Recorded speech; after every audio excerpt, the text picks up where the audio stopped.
ओम नमो भगवते वासुदेवाय नमः। जय माता दी। आज आप सभी सुनेंगे फाल्गुन मास के शुक्ल पक्ष का पहला गुरुवार की व्रत कथा। उससे पहले चैनल दिव्य ज्योति के माध्यम से बता दे गुरुवार व्रत के नियम और पूजा विधि और मित्रों को, तभी आप इस व्रत कथा का लाभ प्राप्त कर पाएंगे। तो ध्यान से आज का पूरा वीडियो अंत तक देखी और वीडियो को देखने से पहले लाइक, शेयर और चैनल को सब्सक्राइब जरूर से कर दीजिए। इस कथा का श्रवण करनी मंत्र से भी आपके संपूर्ण फल प्राप्त होता है। व्रत करने का अगर आपका मन नहीं है या आप समर्थबार नहीं है तो व्रत कथा को सुनने से व्रत का संपूर्ण फल प्राप्त हो जाता है। तो चलिए प्रिय भक्तजनों, भगवान विष्णु का स्मरण करते हुए कमेंट बॉक्स में लिख दें ओम नमो भगवते वासुदेवाय नमः। प्रारंभ करेंगे। अब इस दिव्य कथा को उससे पहले आपको बता दें कि गुरुवार व्रत के नियम क्या हैं। व्रत के दिन सुबह जल्दी उठकर व्रत का संकल्प लें। इसके बाद भगवान विष्णु और बृहस्पति का ध्यान करें और मंदिर को साफ कर मंदिर में केले के पत्तों का उपयोग करें। विष्णु जी को पीले फल, वस्त्र, फूल, मिठाई आदि अर्पित करें। इसके बाद गुरुवार व्रत की कथा पढ़ें और भगवान विष्णु और बृहस्पति देव की आरती करें। गुरुवार के मंत्र के दिन आप सभी को इस मंत्र का जप जरूर करना चाहिए। इसका जाप करने से भगवान श्री हरि प्रसन्न होते हैं। मंत्र है एयूएम ब्रिम बृहस्पतये नम, एयूएम क्लीं बृहस्पतये नम, एयूएम ग्राम ग्रीं ग्रौसा गुड़वे नम, एयूएम एन श्रीम बृहस्पतये नम। अब जानेंगे कि बृहस्पतिवार का व्रत पूजन कैसे करें। इस दिन पीले वस्त्रों, पीले फलों का प्रयोग करना चाहिए। इसके बाद फल, फूल, पीले वस्त्रों से भगवान बृहस्पति देव और विष्णु जी की पूजा करनी चाहिए। पूजा के बाद कथा सुननी चाहिए। प्रसाद के रूप में केले चढ़ाना शुभ माना जाता है, लेकिन इन केलों को दान में ही दे देना चाहिए। शाम के समय बृहस्पतिवार की कथा सुननी चाहिए और बिना नमक का भोजन करना चाहिए। गुरुवार का व्रत पूरे श्रद्धा भाव से करने पर व्यक्ति को गुरु ग्रह का दोष खत्म हो जाता है तथा गुरु कृपा प्राप्त होती है। तो अब चलिए जानते हैं इस दिव्य कथा को। उससे पहले कमेंट बॉक्स में लिख दें हरे कृष्णा, राधे राधे। भारतवर्ष में एक प्रतापी और दानी राजा राज्य करता था। वह नित्य गरीबों और ब्राह्मणों की सहायता करता था। ये बात उसकी रानी को अच्छी नहीं लगती थी। वह न ही गरीबों को दान देती, न ही भगवान का पूजन करती थी और राजा को भी दान देने से मना किया करती थी। एक दिन राजा शिकार खेलने वन को गए हुए थे तो रानी महल में अकेली थी। उसी समय बृहस्पति देव साधु वेश में राजा के महल में भिक्षा के लिए गए और भिक्षा मांगी। रानी ने भिक्षा देने से इनकार किया और कहा, हे साधु महाराज, मैं तो दान पुण्य से तंग आ गई हूं। मेरा पति सारा धन लुटाते रहते हैं। मेरी इच्छा है कि हमारा धन नष्ट हो जाए, फिर न रहेगा, बांस न बजेगी बांसुरी। साधु ने कहा, देवी तुम तो बड़ी विचित्र हो। धन संतान तो सभी चाहते हैं, पुत्र और लक्ष्मी तो पापी के घर भी होने चाहिए। यदि तुम्हारे पास अधिक धन है तो भूखों को भोजन दो, प्यासों के लिए प्याऊ बनवाओ, मुसाफिरों के लिए धर्मशालाएं खुलवाओ। जो निर्धन अपनी कुंवारी कन्याओं का विवाह नहीं कर सकते, उनका विवाह करा दो। ऐसे और कई काम हैं जिनके करने से तुम्हारा यश लोक परलोक में फैलेगा। परंतु रानी पर उपदेश का कोई प्रभाव न पड़ा। वह बोली, महाराज आप मुझे कुछ न समझाएं। मैं ऐसा धन नहीं चाहती जो हर जगह बांटती फिरूं। साधु ने उत्तर दिया, यदि तुम्हारी ऐसी इच्छा है तो तथास्तु। तुम ऐसा करना कि बृहस्पतिवार को घर लीपकर पीली मिट्टी से अपना सिर धोकर स्नान करना, भट्टी चढ़ाकर कपड़े धोना। ऐसा करने से आपका सारा धन नष्ट हो जाएगा। इतना कहकर वह साधु महाराज वहां से आलोप हो गए। साधु के अनुसार कई बातों को पूरा करते हुए रानी को केवल 3 बृहस्पतिवार ही बीते थे कि उसकी समस्त धन संपत्ति नष्ट हो गई। भोजन के लिए राजा का परिवार तरसने लगा। तब एक दिन राजा ने रानी से बोला कि हे रानी, तुम यहीं रहो, मैं दूसरे देश को जाता हूं, क्योंकि यहां पर सभी लोग मुझे जानते हैं, इसलिए मैं कोई छोटा कार्य नहीं कर सकता। ऐसा कहकर राजा परदेश चला गया। वहां वह जंगल से लकड़ी काट कर लाता और शहर में बेचता। इस तरह वह अपना जीवन व्यतीत करने लगा। इधर राजा के परदेश जाते ही रानी और दासी दुखी रहने लगी। एक बार जब रानी और दासी को 7 दिन तक बिना भोजन के रहना पड़ा तो रानी ने अपनी दासी से कहा, हे दासी, पास ही के नगर में मेरी बहन रहती है, वह बड़ी धनवान है। तू उसके पास जा और कुछ ले आ, ताकि थोड़ी बहुत गुजर बसर हो जाए। दासी रानी की बहन के पास गई। उस दिन गुरुवार था और रानी की बहन उस समय बृहस्पतिवार व्रत की कथा सुन रही थी। दासी ने रानी की बहन को अपनी रानी का संदेश दिया, लेकिन रानी की बड़ी बहन ने कोई उत्तर नहीं दिया। जब दासी को रानी की बहन से कोई उत्तर नहीं मिला तो वह बहुत दुखी हुई और उसे क्रोध भी आया। दासी ने वापस आकर रानी को सारी बात बता दी। सुनकर रानी ने अपने भाग्य को कोसा।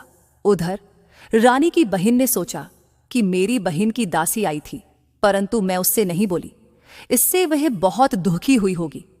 कथा सुनकर और पूजन समाप्त करके वह अपनी बहन के घर आई और कहने लगी, हे बहन, मैं बृहस्पतिवार का व्रत कर रही थी।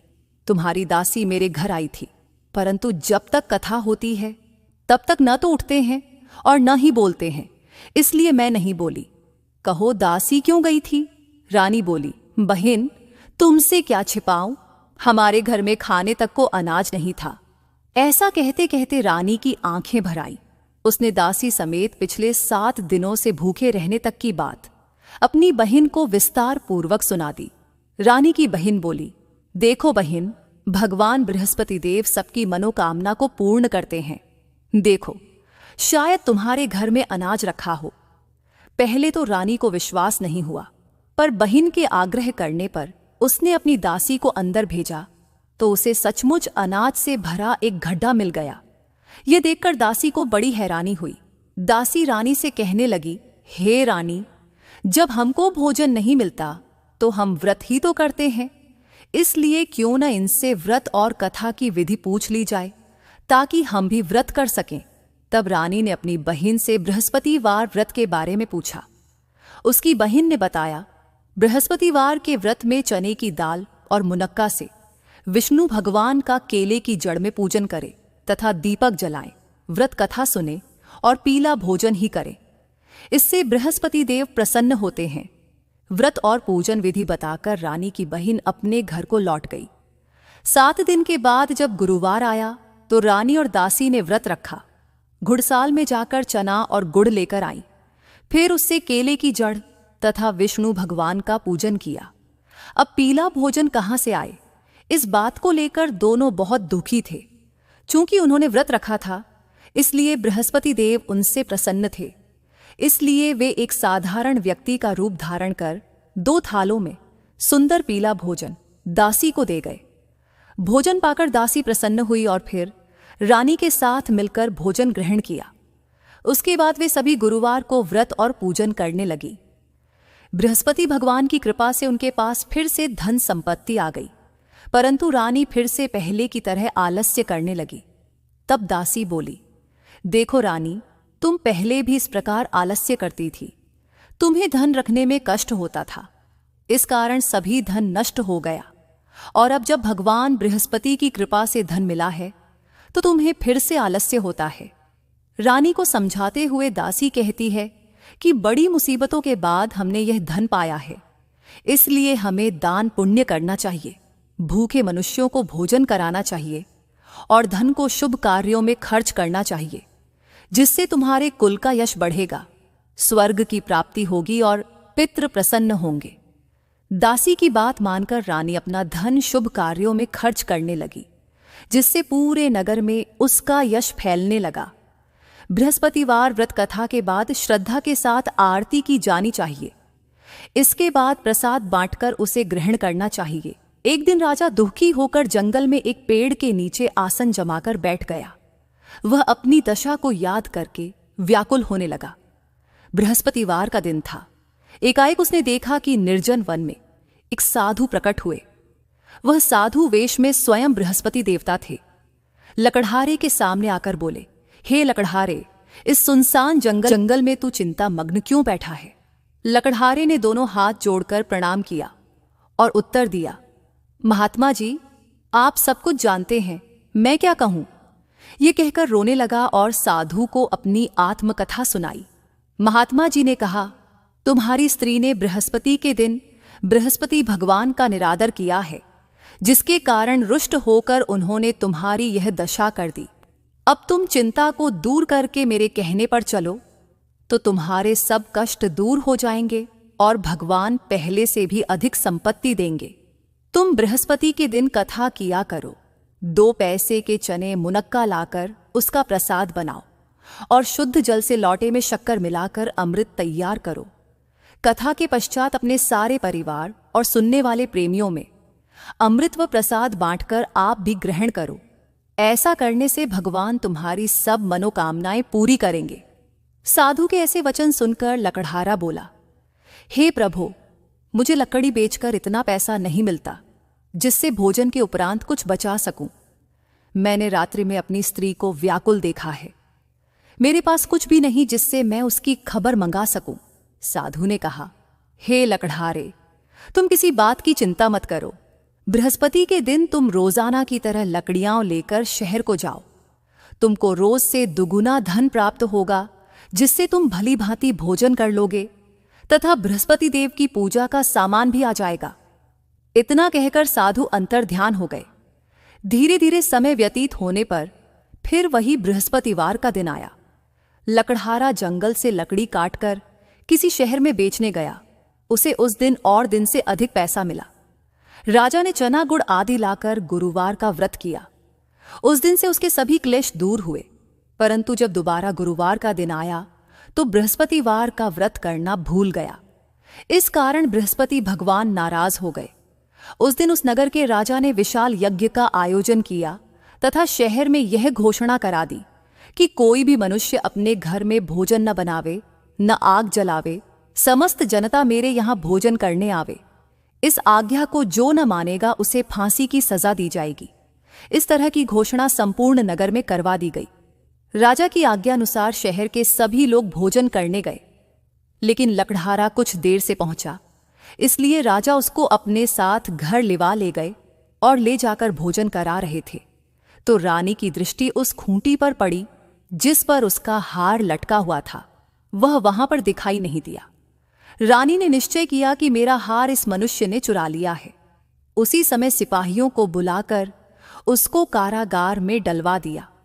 जब लकड़हारा कारागार में पड़ गया और बहुत दुखी होकर विचार करने लगा कि न जाने कौन से पूर्व जन्म के कर्म से मुझे यह दुख प्राप्त हुआ है, और उसी साधु को याद करने लगा जो कि जंगल में मिला था।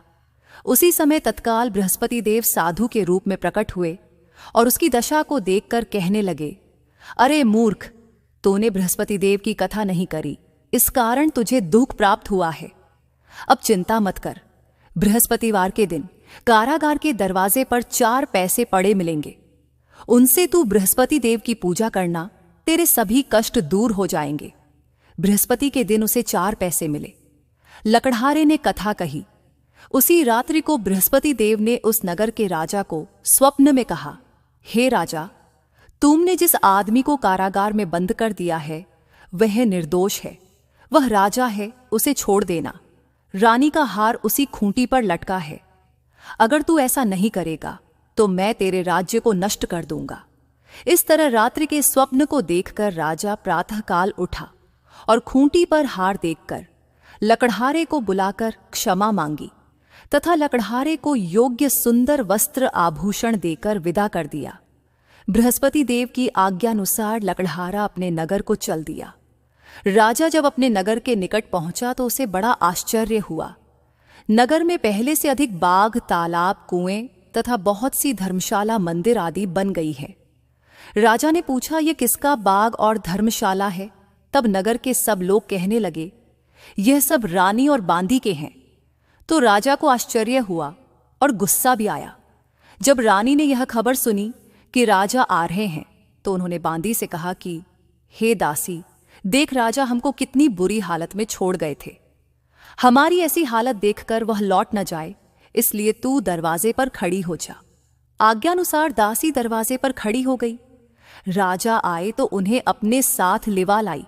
तब राजा ने क्रोध करके अपनी रानी से पूछा कि यह धन तुम्हें कैसे प्राप्त हुआ है? तब उन्होंने कहा, हमें यह सब धन बृहस्पति देव के इस व्रत के प्रभाव से प्राप्त हुआ है। राजा ने निश्चय किया कि 7 रोज बाद तो सभी बृहस्पति देव का पूजन करते हैं, परंतु मैं प्रतिदिन दिन में 3 बार कहानी तथा रोज व्रत किया करूंगा। अब हर समय राजा के दुपट्टे में चने की दाल बंधी रहती तथा दिन में 3 बार कहानी कहता। एक रोज राजा ने विचार किया कि चलो अपनी बहन के यहां हो आवे। इस तरह निश्चय कर राजा घोड़े पर सवार हो अपनी बहन के यहां को चलने लगा। मार्ग में उसने देखा कि कुछ आदमी एक मुर्दे को लिए जा रहे हैं। उन्हें रोककर राजा कहने लगा, अरे भाइयों, मेरी बृहस्पति देव की कथा सुन लो। वे बोले, लो, हमारा तो आदमी मर गया है, इसको अपनी कथा की पड़ी है। परंतु कुछ आदमी बोले, अच्छा कहो, हम तुम्हारी कथा भी सुनेंगे। राजा ने दाल निकाली और जब कथा आधी हुई थी कि मुर्दा हिलने लग गया, और जब कथा समाप्त हो गई तो राम राम करके मनुष्य उठकर खड़ा हो गया। आगे मार्ग में उसे एक किसान खेत में हल चलाता मिला। राजा ने उसे देख और उससे बोले, अरे भैया, तुम मेरी बृहस्पतिवार की कथा सुन लो। किसान बोला, जब तक मैं तेरी कथा सुनूंगा तब तक 4 हरैया जोत लूंगा, जा अपनी कथा किसी और को सुनाना। इस तरह राजा आगे चलने लगा। राजा के हटते ही बैल पछाड़ खाकर गिर गए तथा किसान के पेट में बड़ी जोर का दर्द होने लगा। उस समय उसकी मां रोटी लेकर आई। उसने जब यह देखा तो अपने पुत्र से सब हाल पूछा और बेटे ने सभी हाल कह दिया। तो बुढ़िया दौड़ी दौड़ी उस घुड़सवार के पास गई और उससे बोली कि मैं तेरी कथा सुनूंगी, तू अपनी कथा मेरे खेत पर चलकर ही कहना। राजा ने बुढ़िया के खेत पर जाकर कथा कही, जिसके सुनते ही वह बैल उठ खड़ हुए तथा किसान के पेट का दर्द भी बंद हो गया। राजा अपनी बहन के घर पहुंचा। बहन ने भाई की खूब मेहमानी की। दूसरे रोज प्रातःकाल राजा जगा तो वह देखने लगा कि सब लोग भोजन कर रहे हैं। राजा ने अपनी बहन से कहा, ऐसा कोई मनुष्य है जिसने भोजन नहीं किया हो, मेरी बृहस्पतिवार की कथा सुन ले। बहन बोली, हे भैया, ये देश ऐसा ही है कि पहले यहां लोग भोजन करते हैं, बाद में अन्य काम करते हैं। अगर कोई पड़ोस में हो तो देख आऊं। वह ऐसा कहकर देखने चली गई, परंतु उसे कोई ऐसा व्यक्ति नहीं मिला जिसने भोजन न किया हो। अतः वह एक कुम्हार के घर गई जिसका लड़का बीमार था। उसे मालूम हुआ कि उनके यहां 3 रोज से किसी ने भोजन नहीं किया है। रानी ने अपने भाई की कथा सुनने के लिए कुम्हार से कहा। वह तैयार हो गया। राजा ने जाकर बृहस्पतिवार की कथा कही, जिसको सुनकर उसका लड़का ठीक हो गया। अब तो राजा की प्रशंसा होने लगी। एक रोज राजा ने अपनी बहन से कहा कि हे बहन, हम अपने घर को जाएंगे, तुम भी तैयार हो जाओ। राजा की बहन ने अपनी सास से कहा। सास ने कहा, हां चली जा, परंतु अपने लड़कों को मत ले जाना, क्योंकि तेरे भाई के कोई औलाद नहीं है। बहन ने अपने भैया से कहा, हे भैया, मैं तो चलूंगी पर कोई बालक नहीं जाएगा। राजा बोला, जब कोई बालक नहीं चलेगा तब तुम ही क्या करोगी। बड़े दुखी मन से राजा अपने नगर को लौट आया। राजा ने अपनी रानी से कहा, हम निर्वंशी हैं, हमारा मुंह देखने का धर्म नहीं है और कुछ भोजन आदि नहीं किया। रानी बोली, हे प्रभु, बृहस्पति देव ने हमें सब कुछ दिया है, वह हमें औलाद अवश्य देंगे। उसी रात को बृहस्पति देव ने राजा से स्वप्न में कहा, हे राजा, उठ, सभी सोच त्याग दे, तेरी रानी गर्भ से है। राजा की यह बात सुनकर बड़ी खुशी हुई। 9वें महीने में उसके गर्भ से एक सुंदर पुत्र पैदा हुआ। तब राजा बोला, हे रानी, स्त्री बिना भोजन के रह सकती है, पर बिना कहे नहीं रह सकती। जब मेरी बहन आवे तो मुझसे कुछ कहना मत। रानी ने सुनकर हां कर दिया। जब राजा की बहन ने यह शुभ समाचार सुना तो वह बहुत खुश हुई तथा बधाई लेकर अपने भाई के यहां आई। तभी रानी ने कहा, घोड़ा चढ़कर तो नहीं आई, गधा चढ़ी आई। राजा की बहन बोली, भाभी, मैं इस प्रकार न कहती तो तुम्हें औलाद कैसे मिलती। बृहस्पति देव ऐसे ही हैं, जैसी जिसके मन में कामनाएं हैं सभी को पूर्ण करते हैं। जो सद्भावना पूर्वक बृहस्पतिवार का व्रत करता है एवं कथा पढ़ता है अथवा सुनता है, दूसरों को सुनाता है, बृहस्पति देव उसकी सभी मनोकामना पूर्ण करते हैं। भगवान बृहस्पति देव उसकी सदैव रक्षा करते हैं। संसार में जो मनुष्य सद्भावना से भगवान जी का पूजन व्रत सच्चे हृदय से करते हैं तो उनकी सभी मनोकामनाएं पूर्ण करते हैं। जैसी सच्ची भावना से रानी और राजा ने उनकी कथा का गुणगान किया तो उनकी सभी इच्छाएं बृहस्पति देव जी ने पूर्ण की थीं। इसलिए पूर्ण कथा सुनने के बाद प्रसाद लेकर जाना चाहिए। हृदय से उसका मनन करते हुए जयकारा बोलना चाहिए। अब सुनिए बृहस्पति देव की कथा। प्राचीन काल में एक ब्राह्मण रहता था। वह बहुत निर्धन था। उसकी कोई संतान नहीं थी। उसकी स्त्री बहुत मलिनता के साथ रहती थी। वह स्नान न करती, किसी देवता का पूजन न करती। इससे ब्राह्मण देवता बड़े दुखी थे। बेचारे बहुत कुछ कहते थे, किंतु उसका कुछ परिणाम न निकला। भगवान की कृपा से ब्राह्मण की स्त्री के कन्या रूपी रत्न पैदा हुआ। कन्या बड़ी होने पर प्रातः स्नान करके विष्णु भगवान का जाप व बृहस्पतिवार का व्रत करने लगी। अपने पूजन पाठ को समाप्त करके विद्यालय जाती तो अपनी मुट्ठी में जौ भर के ले जाती और पाठशाला के मार्ग में डालती जाती। तब ये जौ स्वर्ण के जो जाते लौटते समय उनको बीन कर घर ले आती थी। एक दिन वह बालिका सूप में उस सोने के जौ को फटक कर साफ कर रही थी कि उसके पिता ने देख लिया और कहा, हे बेटी, सोने के जौ के लिए सोने का सूप होना चाहिए। दूसरे दिन बृहस्पतिवार था। इस कन्या ने व्रत रखा और बृहस्पति देव से प्रार्थना करके कहा, मैंने आपकी पूजा सच्चे मन से की हो तो मेरे लिए सोने का सूप दे दो। बृहस्पति देव ने उसकी प्रार्थना स्वीकार कर ली। रोजाना की तरह वह कन्या जौ फैलाती हुई जाने लगी। जब लौटकर जौ बीन रही थी तो बृहस्पति देव की कृपा से सोने का सूप मिला। उसे वह घर ले आई और उसमें जौ साफ करने लगी, परंतु उसकी मां का वही ढंग रहा। एक दिन की बात है कि वह कन्या सोने के सूप में जौ साफ कर रही थी।